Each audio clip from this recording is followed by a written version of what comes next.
Hey everybody, it's Travis at Food Forest Design, Minnesota, coming to you at the end of my day from Roberts, Wisconsin. And did not quite get everything done I wanted to. All I have left to do is wrap it. I don't know, kind of was taking my time today.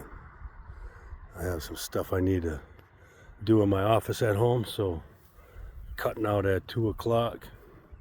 But I'll turn you around and show you what we have. Basically, the skeleton of the fence is up.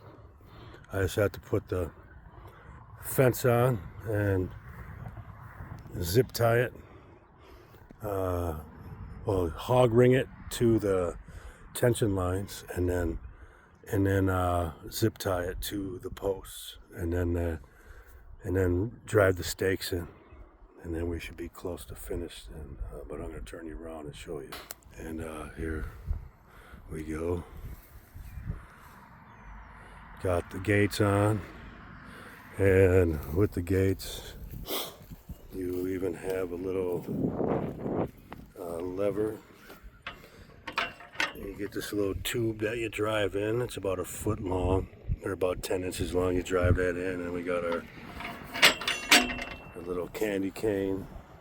Then we got our two things, and then you got your tension line that runs all the way around, and then the one on the bottom that runs all the way around, and then you hog ring. The hog rings, they wrap around this tension line through the fencing, so it's a really tight fit against the tension lines, and then you zip tie to the posts with some really heavy duty zip ties. But that's what we got today, and that's pile is all that's left. I got my tools and stuff under there and ladder, but it was a much bigger pile when I started. Anyway, you want to get a deer fence like this, or get your backyard design.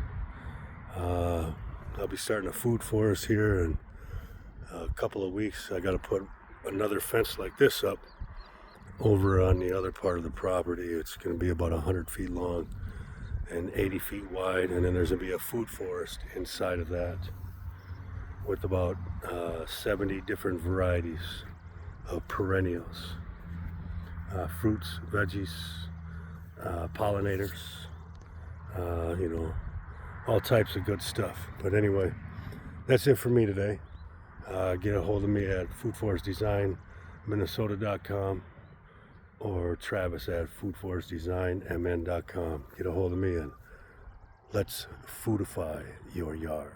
See ya.